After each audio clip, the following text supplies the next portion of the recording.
Just because they're not talking about the situation over the East Coast with the drones, the orbs, and things like that hovering around like they're searching for something missing or possibly even radioactive, just because they're not talking about that in the media, and because a lot of the content creators have been suppressed and having to talk in code and code language, does not mean that it has stopped.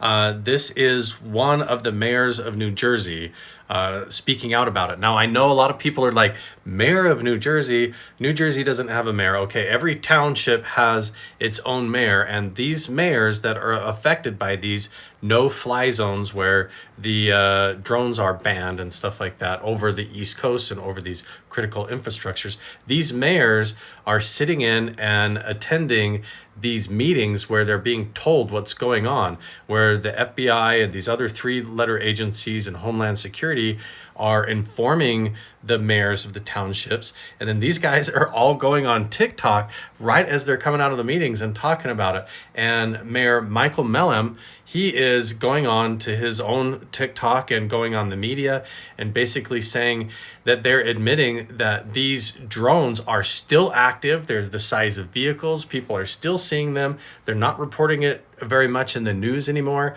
but they admitted that these drones are not even emitting a radio frequency, which means that there's nobody on the ground that they can connect it to that's transmitting a signal like a remote controller to control the drones. Somehow they are more advanced than that. They're self-contained in a way that they're following almost a pre-programmed route, which indicates that these are way more advanced things than just civilian drones flying around and searching over the city.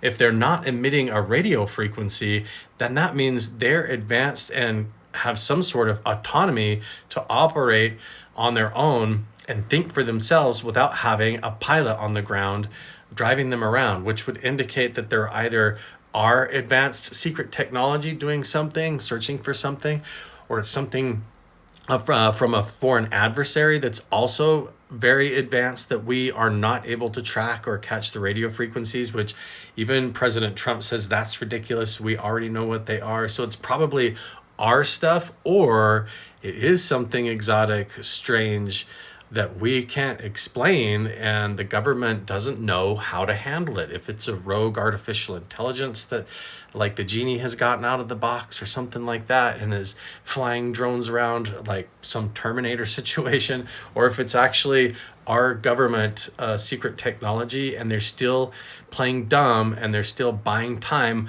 while they scan and fly around and they search for something that's missing.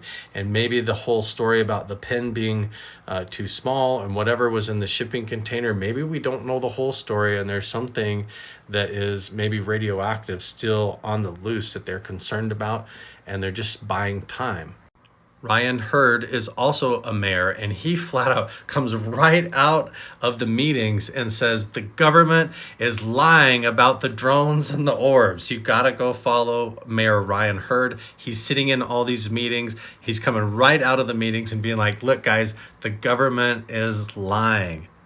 People are also picking up really bizarre radio frequency broadcasts. So these drones are not emitting a radio frequency, but people on the ground in their cars and even using paranormal investigating spirit boxes, believe it or not, are catching these strange radio frequencies that are coming through with voices. One of them is actually hijacking radio frequency channels and speaking almost in a Russian accent, speaking in English, and then the voice is modulated. And there's something to do where they say in the message that whether you like it or not, they're talking about Christmas Day at noon and New Year's at 12. So there's something about when the clock strikes 12, and it's sort of, and they're joking around in the recordings, like modulating their voice to try and sound like aliens. And they're even joking about the drones hovering like we see you and stuff. It's really eerie.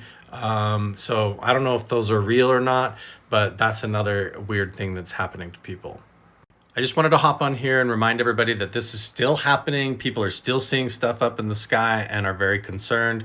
And the mayors are coming out of these secret private meetings openly saying that they believe that the government is still lying to us. I am legitimately a little bit nervous to share what I'm about to share. So 5 days ago, with all these drones flying over New Jersey, I had somebody message me in the comment of one of my videos and say, you should remote view it, because they know from my work that I practice remote viewing. I do it when I go hike up ancient canyons to look for artifacts, and I find a lot of stuff.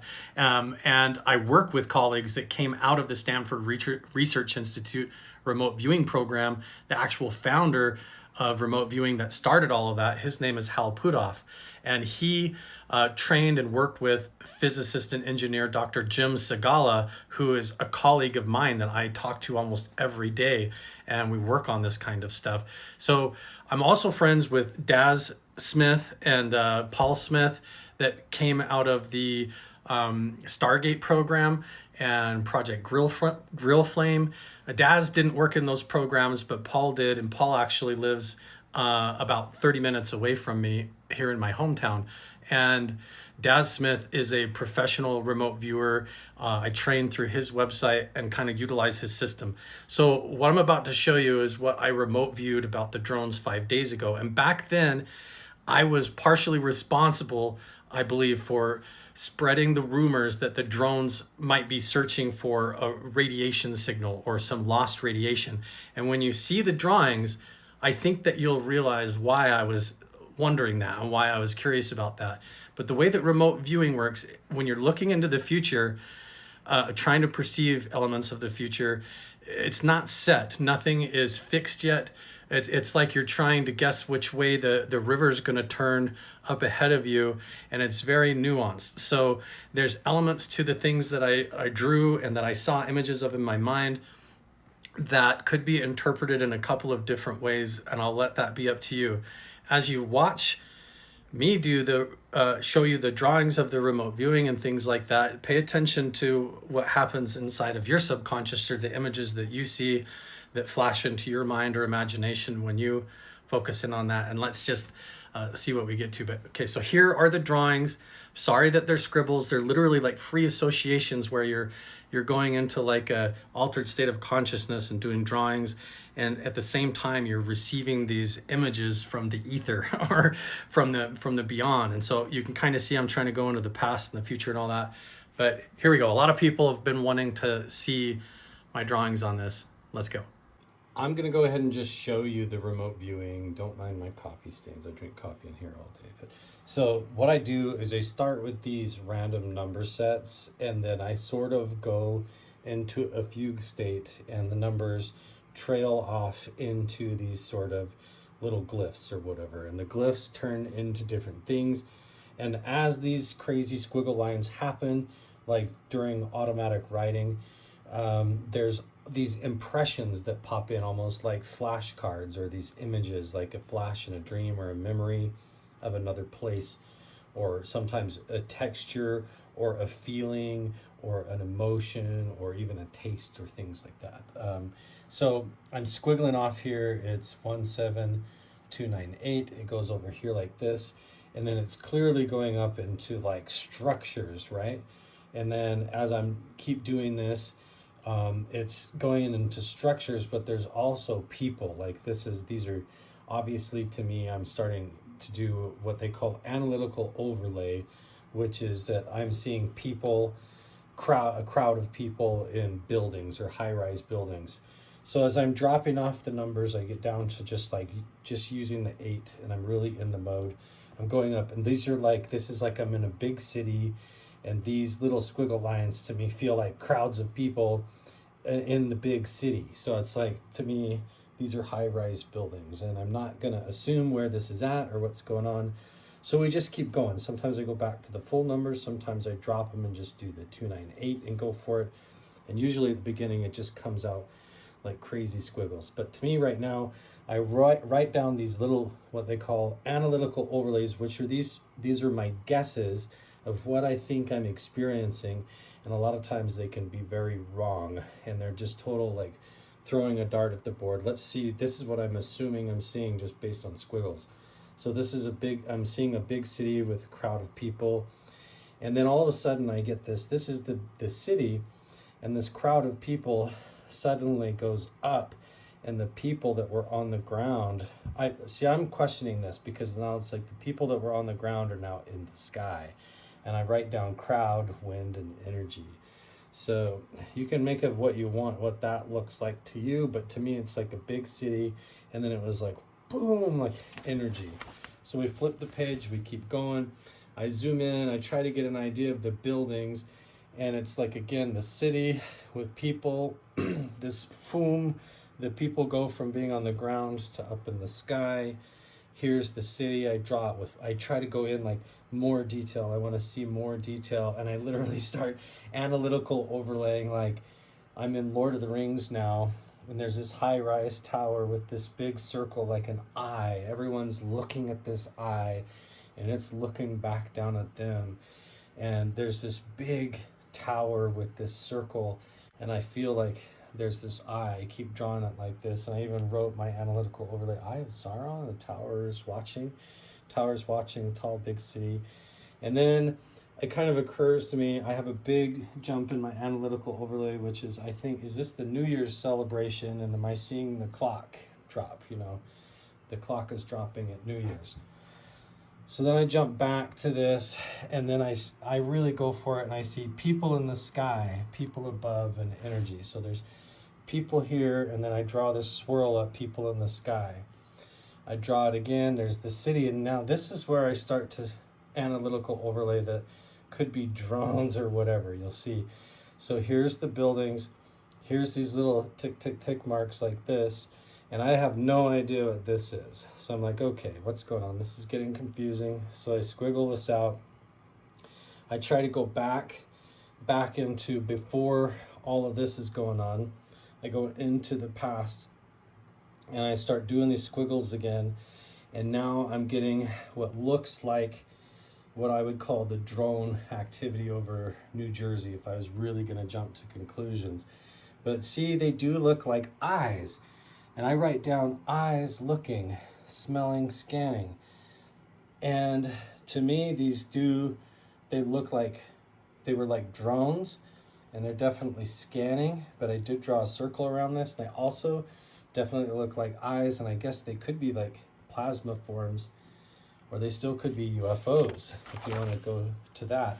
So then I zoom in on it, and I try to get more detail, and this is where it really starts looking drone-like. Computer probe scanning drones. I really start seeing these drones, and I really draw a really crappy drone. And then also something's missing, or they're looking, or they're missing, or looking. Again, I draw this eye, and they're looking. There's drones scanning the city. There's recon drones scanning the city. Big city scanning, searching, looking, exotic energy. I even wrote UFO. So I don't know. And then I tried to jump ahead, and I wrote after. And this is the part that scared me, that I had nightmares about. Because this was people and energy, sky people, big energy going up. And this was like a crowd of people in the city. And then metal and fire, like, to me, like an explosion or something. So I saw what looked like a big explosion in the crowd, and I think I did a little bit more, and I wrote some notes that get in there. But I don't know, that's what I saw in my remote viewing. Make of it what you will, but I decided I didn't want to hide. It is kind of a personal thing. Most people don't share this kind of stuff, but there you go. So obviously my scribbles are not like a perfect representation of the images that I'm seeing in my head. I'm just trying to capture those little memos. But now you see kind of what I saw. And now that I'm looking back over all of these drawings that I did 5 days ago in the remote viewing, I mean, it's still strange because what I drew is all these drones look a lot like eyes, right? And so I don't know, they look like something observing or something sniffing, flying around in these grid patterns, like they're trying to scan and detect and look for things and all that. And I was drawing them like almost like flying saucers with eyes watching. Tell me what that means. I don't know. It's obviously subjective. Remote viewing is still just experimental, but to me, it's valid. If you want to look into more of that, go watch my other videos where I interview Dr. Jim Segala, who worked with Hal Puthoff, the founder of the remote viewing program at the Stanford Research Institute, who started the military's entire program around that and worked with the Gateway program at the Monroe Institute with Bob Monroe and all that. Anyway, go check it out for yourself. Think whatever you want. I'm not trying to convince anybody. I'm just trying to share.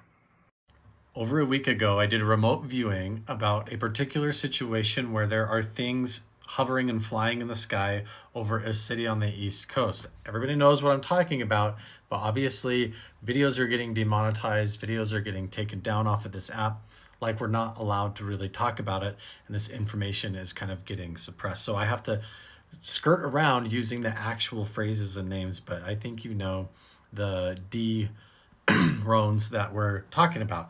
But MamaWolf.inc, her 4-year-old has been keeping her up at night, drawing these pictures and telling her that they are seeing pictures of these monsters and eyes in the sky. And everybody started tagging me, saying that this kid might be remote viewing the same situation exactly like what I did over a week ago, and all of this sort of happening simultaneously. This is the page that I did where it shows clearly I put eyes looking, and it's like there's eyes in the sky flying over, smelling and scanning, people in the sky, people above, energy, and it's literally like a city with these things buzzing around. And the way that I analytical overlaid, which is like a guess, is that I thought these were more like drones. I mean, I didn't mean to say that word, but I kind of slipped that one out. But here you can see it on the page. This is kind of more what I like zoomed in on and saw, but it's still clearly like eyes in the sky. Here's another drawing from the 4-year-old saying they are flying circles with lots of eyes. Look at this, flying around. Pretty similar, right? Last time I showed all of this, I just kind of went through the whole video, but here are the screenshots. So this is page 1. You can see how I start at the top with the 5-digit numbers right there, and then you can see how it goes off, and then it squares up into like the city, squares up into the city next to water, but then there's squiggles. Those squiggles are people in the crowd. There's a city, a big city in the crowd next to water. You guys are all right about that. And then here's like a city with a crowd of people, all those little squiggles. That's what I'm seeing in my mind, right? Okay, let's go through the other pages and we'll go a little bit quicker here. This is page 2, which is like New Year's Eve and the ball dropping at Times Square, but I analytical overlaid the eye of Sauron or something like that, and then I did guess New York here. This is the page with the eyes on it, and that's just like the 4-year-old drew. This is the next page here that looks like this. This is the final page. There's one more after that has just like my notes and guesses on it. But this is the page that in my mind that kind of freaked me out a little bit and might still be the problem, honestly. And then I did have a bunch of people that were like, hey, you just flipped past the last page with all your notes on it. We wanted to read that. So there you go. That is the last page with the notes if you want to pause and read that. If you really want to go down the rabbit hole, go to Future Forecasters on YouTube. These are friends of mine, Daz Smith is, and they predicted the massive UFO sightings, and what they saw may surprise you. These are professional remote viewers. Some of them are affiliated with agencies that you're aware of, but their team also has a track record of predicting this exact same thing. Remote viewing is still speculative. It's still just a lot of guessing. It isn't confirmed all the way yet. And obviously I'm not a professional, but these guys are professionals. So go watch the video. And I do find it really compelling when you see a 4-year-old kid doing the same thing. Even Max, who has autism, is talking about it over on his TikTok. So go follow Max and Jake. They're awesome too. Yo, this podcast is insane. It is the best thing. You should definitely go listen to this. It's called the Telepathy Tapes. It is a whole investigation where they do experiments with autistic kids who are non-verbal, non-communicative autistic kids who actually have telepathy. They can literally read their mom's mind. They can read math equations and answers on calculators. They can read images, ideas, thoughts, everything that their mom thinks. And then the autistic kids can actually communicate with each other on the astral plane in this place that they call the hill.